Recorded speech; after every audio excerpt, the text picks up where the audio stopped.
मतलब पृथ्वी, और त्र मतलब उसकी रक्षा करने वाले। तो जो पर्वत हैं वो पृथ्वी की रक्षा करने वाले हैं, क्योंकि पृथ्वी की जो बहुत लिक्विड अवस्था थी, उसी में से तो लिक्विड से ही तो ये भी बन के आए ना पर्वत भी। तो ये जैसे ठंडे हो गए, तो अगर ये नहीं होते तो वो उसको यजुर्वेद का वो मंत्र बता रहे थे कि ये पिलपिली थी पहले, वहां पर मंत्र आता है यजुर्वेद में।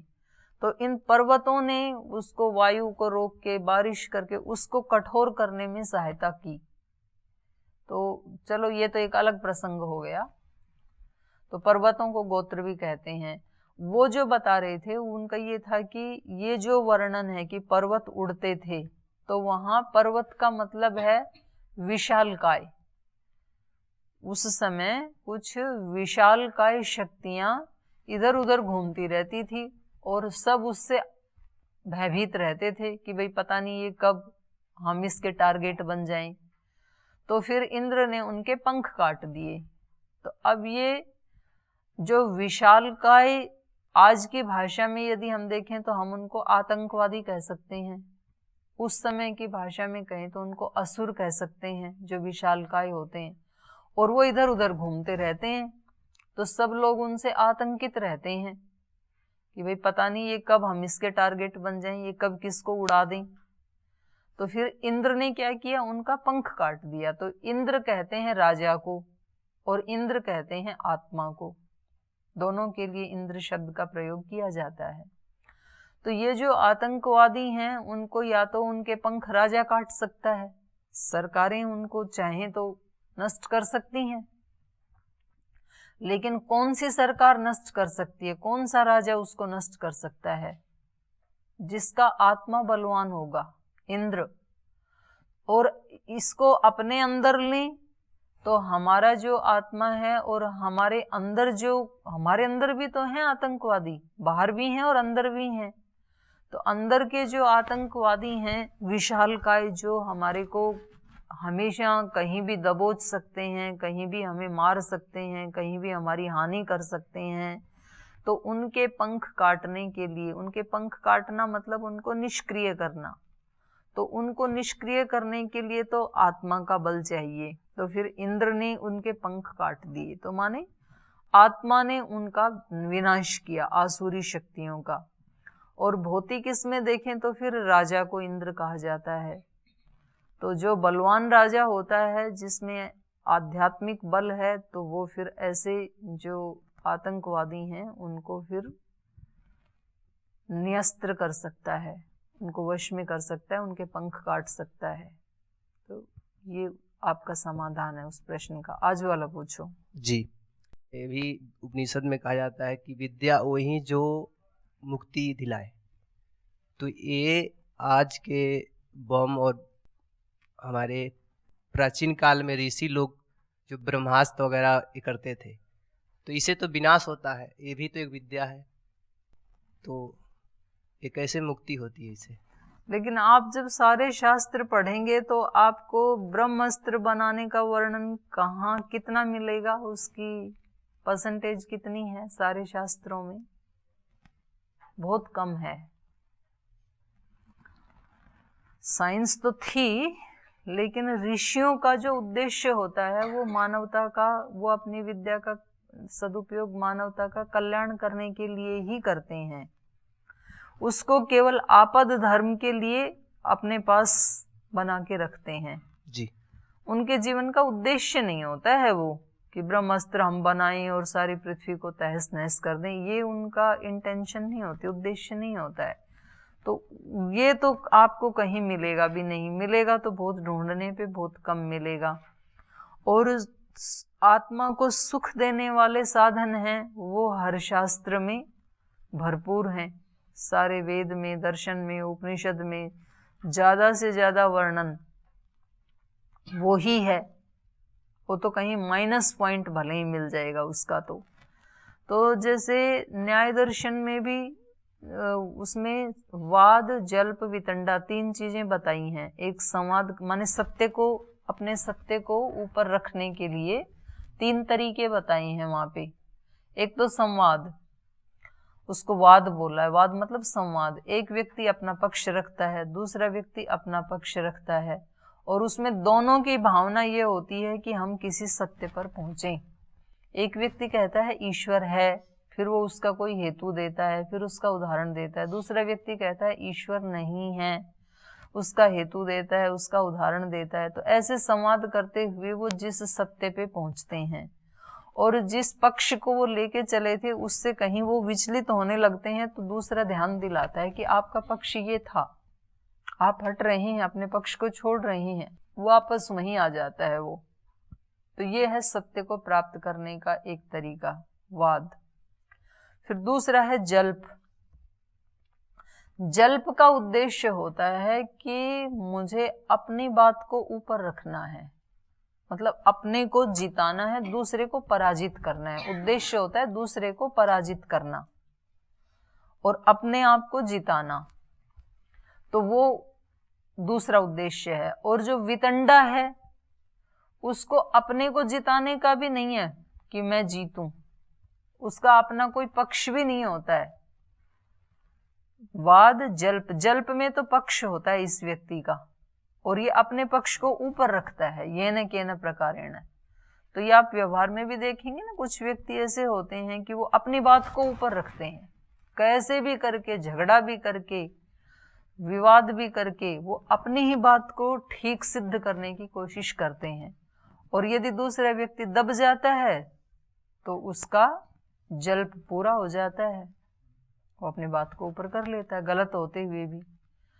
और एक तीसरा होता है वितंडा, उसका कोई पक्ष नहीं होता है, बस जो आपने बोला वो मुझे काटना है।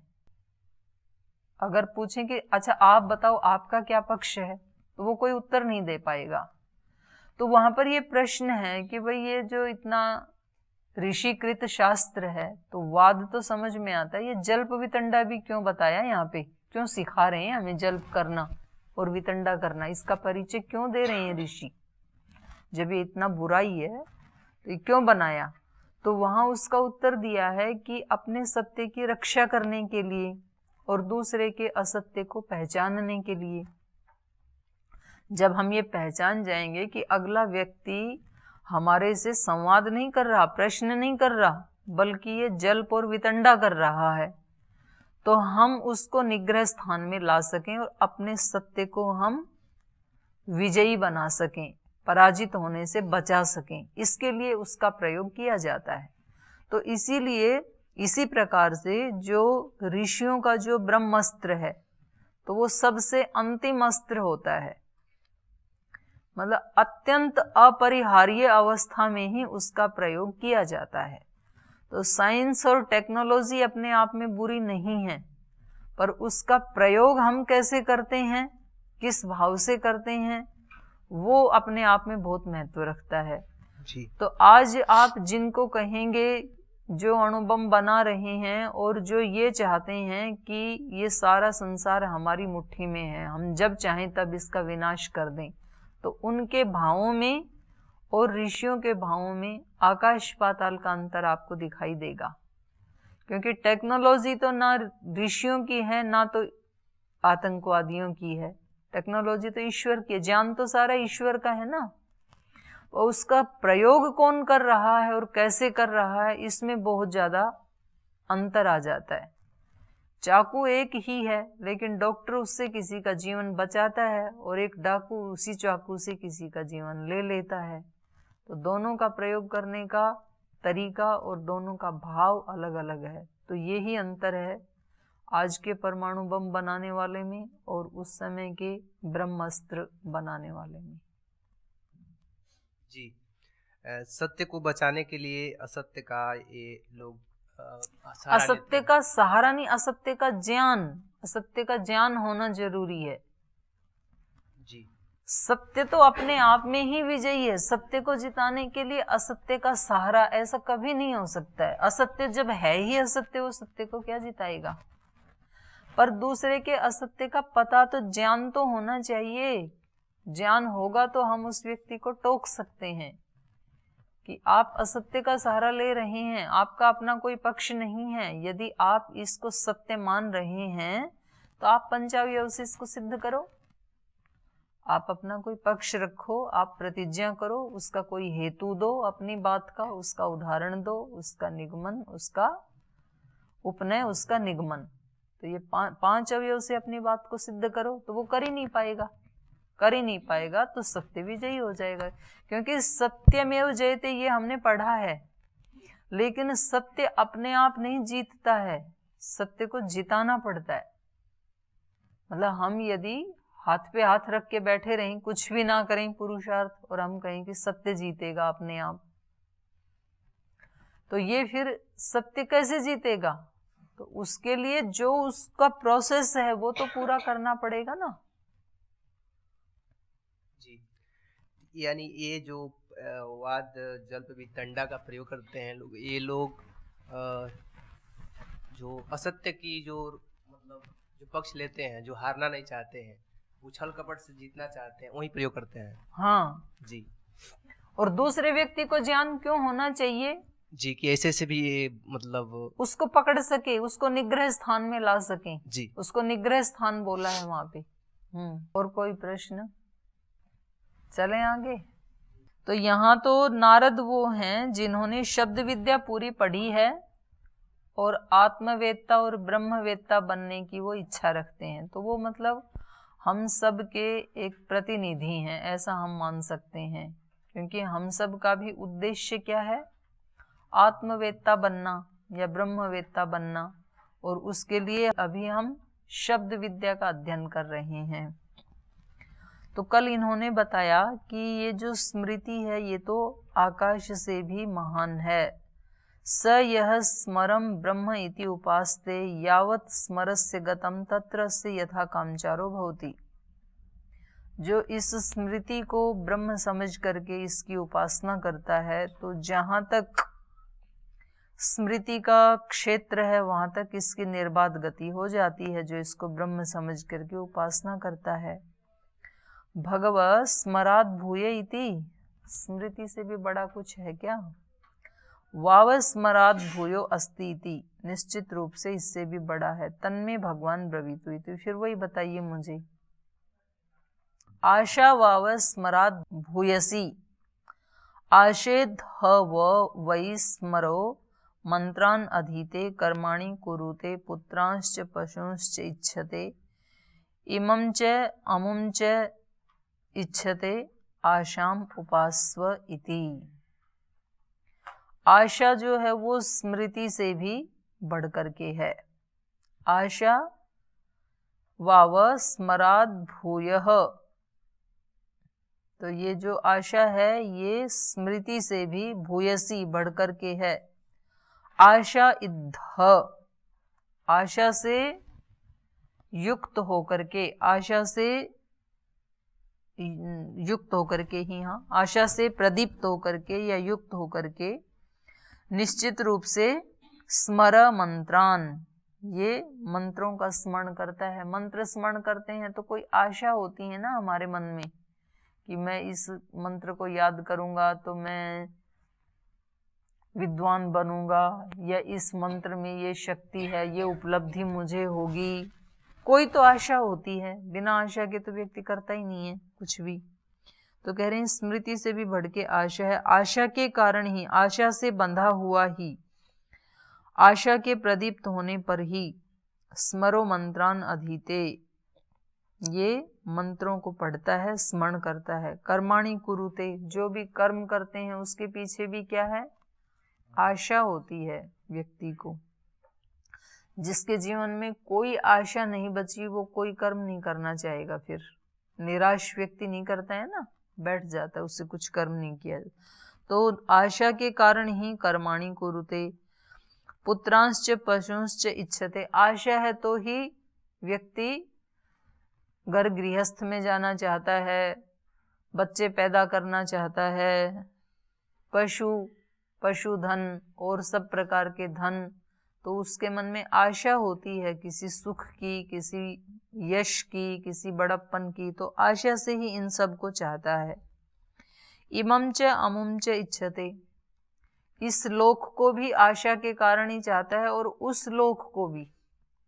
आप ब्रह्मचारी या सन्यासी जो साधना करते हैं, ध्यान करते हैं, उपासना करते हैं, व्यायाम करते हैं, प्राणायाम करते हैं, जो भी सात्विक अनुष्ठान करते हैं, वो सब किसके लिए करते हैं? कुछ बड़ी उपलब्धि के लिए, किसी बड़ी उपलब्धि की आशा है। इस लोक की आशाएं तो नहीं है, पर उस लोक की आशाएं हैं कि कुछ इससे भी बढ़ कर के, इस लोक के जो सुख हैं उसकी हमें इच्छा नहीं है। अगर इस लोक के सुख से भी बढ़कर के कोई सुख है तो उस आशा से युक्त होकर के ही तो इतना तप किया जाता है। तो ये कह रहे हैं लोकम इमं च अमुं च इच्छते आशाम उपास्व इति। ये आशा बहुत अच्छी चीज है, इसलिए तू आशा की उपासना कर। तो आशा को यहाँ किस में समझ सकते हैं हम? आशा का मतलब है यहाँ पे एक हमारा एक सपना, एक हमारा टारगेट, एक लक्ष्य, एक ऊंची इच्छा, बड़ी इच्छा, एक बड़ा विजन। तो जिसका कोई विजन ही नहीं होगा, जिसका कोई लक्ष्य ही नहीं होगा, तो फिर वो कुछ भी नहीं करेगा। तो उसको फिर स्मृति से भी क्या लेना देना है, जिसको कुछ नहीं चाहिए। तो ये आशा उससे भी बड़ी चीज है। ऐसे कहते हैं कि व्यक्ति कई बार सत्य के सहारे नहीं जीता, मतलब सत्य से भी बढ़ करके कोई व्यक्ति विश्वास दे देता है ना, उसके सहारे जी लेता है। मान लो किसी व्यक्ति का घर परिवार सब कोई एक्सीडेंट में नष्ट हो गया, मर गई, तो यद्यपि ये व्यक्ति अब सत्य के सहारे है, माने भगवान के सहारे है, अकेला रह गया, तो उस समय कोई व्यक्ति आकर के ये कहे कि आप चिंता ना करो, मैं अंतिम श्वास तक आपके साथ हूँ, और जो भी आपकी आवश्यकता होगी, जो भी आपको सहायता चाहिए होगी, मैं सब पूरी करूँगा। तो इस समय ये भगवान से भी ज्यादा इस व्यक्ति की जो ये दिखाई हुई आशा है ना, इसके कारण उससे उभर जाता है उस स्थिति से। यद्यपि भगवान सहारा है सबका, क्योंकि सारे सहारे टूट जाएं, कोई भी सहारा नहीं बचा, तो भी दो सहारे हमेशा जिंदाबाद हैं आपके साथ। कोई भी व्यक्ति आपसे प्रीति नहीं करता है, कोई भी आपको नहीं समझता है, कोई प्रेम नहीं करता है, तो दो व्यक्ति आपसे हमेशा प्रेम करते हैं, एक ईश्वर और एक मैं खुद। उसमें तो कोई दिक्कत नहीं है ना, उसका तो कभी नाश नहीं होता है। तो दो प्रेम करने वाले हैं तो क्या दिक्कत है? दो सहारे जब मेरे पास हैं तो फिर और सहारों की कोई आवश्यकता भी नहीं है, वो सब चले जाएं तो भी कोई दिक्कत नहीं है। तो दो तो हमेशा हमारे साथ रहते हैं, एक सत्य का सहारा है, एक मेरा अपना सहारा है, मैं खुद अपना सहारा हूं। और जो खुद अपना सहारा बनते हैं, सत्य भी उन्हीं का सहारा बनता है, और सारा संसार भी उन्हीं का सहारा बनता है। तो ये कह रहे हैं आशा से भी बढ़कर के क्या होता है, पहले आशा का कह रहे हैं, स यह आशाम ब्रह्म इति उपास्ते। वह व्यक्ति जो आशा को ब्रह्म समझ करके इसकी उपासना करता है। आशया अस्य सर्वे कामा समृद्ध्यन्ति। आशा से ही इसके सारे कार्य समृद्ध होते हैं, माने पूर्ण होते हैं, समृद्धि को प्राप्त होते हैं। सारी कामनाएं, सारी अभिलाषाएं, जितनी भी व्यक्ति बड़ी से बड़ी कोई संकल्प लेता है तो वो आशा से ही तो पूरे होते हैं। उसको आशा होती है कि ये संकल्प मैंने लिया है और ये पूरा हो जाएगा, तो फिर वो पूरा हो जाता है। और व्यक्ति की आशा ही बीच में डगमगा जाए, पता नहीं होगा कि नहीं होगा, तो फिर वो कार्य पूरा नहीं हो पाएगा। तो इसलिए कहा आशया अस्य सर्वे कामा समृद्ध्यन्ति अमोघा ही अस्य आशीषो भवन्ति। इसके आशीष अमोघ हो जाते हैं। जिसको ये आशा है, जिसको ये विश्वास है कि मैं जो कह रहा हूं ये सत्य सिद्ध होगा, उसको ऐसी आशा है, तो फिर उसकी वाणी अमोघ हो जाती है, वैसा हो जाता है। और जिसकी आशा ही डुलमुल है, जिसको लगता है कि पता नहीं होगा कि नहीं होगा, तो फिर नहीं होगा, क्योंकि उसने पहले ही आशा तोड़ दी है। इसलिए बोलते हैं जब तक श्वास तब तक आश। जब तक श्वास रहता है ना तब तक आशा को बनाए रखना चाहिए, आशा नहीं छोड़नी चाहिए तब तक। तो चमत्कार हो जाते हैं ना। कोई व्यक्ति बहुत रोगी होता है और कहते हैं कि उसके तो बचने की अब कोई आशा ही नहीं है, नहीं बचेगा। तो दूसरे लोग उसको कहते हैं कि नहीं आप ऐसे मत बोलो, आशा को मत तोड़ो। जब तक श्वास तब तक आश, जब तक श्वास बची हुई है तब तक आशा बनाए रखो। तो ये आशा बहुत बड़ी चीज है। आशया अस्य सर्वे कामा समृद्धन्ति अमोघा ही अस्य आशीषो भवन्ति। आशा के कारण ही ये जो योगी पुरुष हैं इनके आशीष अमोघ होते हैं। यावद आशाया गतम तत्र अस्य यथा कामचारो भवति ये आशाम ब्रह्म इति उपास्ते अस्ति। तो जितना आशा का सामर्थ्य है, क्षेत्र है, वहां तक इसकी निर्बाध गति हो जाती है जो आशा को ब्रह्म समझ करके उसकी उपासना करता है। भगव आशाया भूय इति, आशा से बड़ा कुछ है क्या? आशाया वाव भूयो अस्ति इति, निश्चित रूप से आशा से भी बड़ा है। तन्मे भगवान ब्रवीतु इति, फिर आप मुझे उसी का उपदेश दीजिए। प्राणो वा आशया भूयान, ये जो प्राण है, प्राण धारण करना मतलब जीवन, जीव प्राण धारणी, कि जीवन जो है वो आशा से भी बड़ा है। क्योंकि जीवन होगा तो ही आशा होगी ना, जीवन ही खत्म हो गया तो आशा भी नहीं होगी। तो कह रहे हैं जीवन जो है वो प्राणो वाव आशाया भूयान, ये जीवन आशा से भी बड़ा है, बढ़कर है। यथा वा अरा नाभौ समर्पिता एवं अस्मिन् प्राणे सर्वम समर्पितम। कह रहे हैं जैसे आरे रथ की नाभि में समर्पित होते हैं, एक धुरी होती है ना रथ का जो चक्र है, और उस चक्र में जो अरे लगे होते हैं लकड़ी, तो वो सारे इकट्ठे तो एक ही जगह होते हैं ना, उसी में जुड़े होते हैं तभी चक्र चलता है। तो ऐसे ही ये कह रही हैं यथा वा अरा नाभो समर्पिता, जैसे रथ के अरे नाभि में समर्पित होते हैं, धुरी में समर्पित होते हैं। एवं अस्मिन, वैसे ही इस प्राण में, इस जीवन में सर्वम समर्पितम, जो नाम से लेकर के अब तक जो भी व्याख्या की है ना वो सब प्राण में प्रतिष्ठित है। प्राण ये जीवन ही उसका आधार है, जीवन है तो ये सारी चीजें हैं, नाम से लेकर के आशा पर्यंत, नहीं है तो कुछ भी नहीं है। प्राणः प्राणेन याति, कह रहे हैं ये जो प्राण है ये प्राण से ही आगे चलता है। प्राण का मतलब है यहाँ पर, एक प्राण का मतलब है श्वास, दूसरे प्राण का मतलब है जीवन। तो श्वास प्रश्वास से ही जीवन आगे चलता है ना। तो प्राणः प्राणेन याति, ये जो जीवन है, पहले प्राण का अर्थ है जीवन, ये जो जीवन है ये प्राणेन याति, श्वास प्रश्वास से ही आगे चलता है। जब तक श्वास प्रश्वास चलता है तब तक जीवन में गति रहती है। प्राणः प्राणम ददाति, प्राण ही प्राण को देता है। प्राण मतलब श्वास प्रश्वास और दूसरा प्राण मतलब जीवन, तो प्राण ही जीवन देता है। प्राणाय ददाति, और जब हम किसी व्यक्ति को कुछ देते हैं तो किसके लिए देते हैं? प्राण के लिए ही, उसके जीवन के लिए ही उसको देते हैं।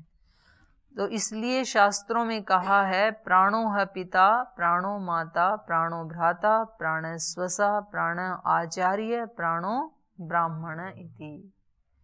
ये प्राण क्या है? हमारा पोषण करने वाले पिता के समान है। जीवन में जैसे पिता हमें आगे बढ़ाना चाहते हैं वैसे ही ये प्राण हमें आगे बढ़ाते हैं, जीवन आगे बढ़ाता है हमें। प्राण है माता, जैसे माता हमेशा हमारा कल्याण करती है, हमारी रक्षा करती है, हमें स्वीकार करती है, ऐसे ही ये प्राण भी हमेशा हमारी रक्षा करते हैं जननी की तरह से। प्राण है भ्राता, प्राण सबसे बड़ा, जीवन सबसे बड़ा सखा है, भाई है। प्राण स्वसा, बहन है प्राण ही।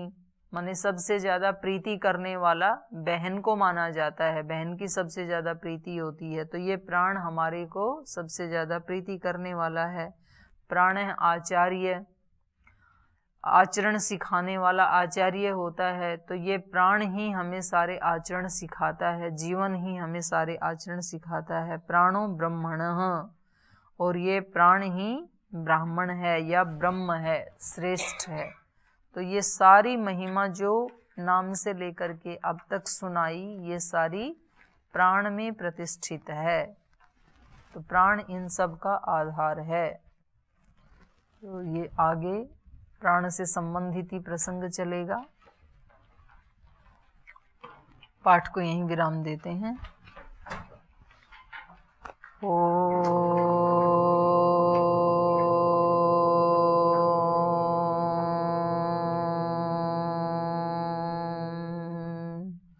शांति शांति शांति। श्री गुरुभ्यो नमः।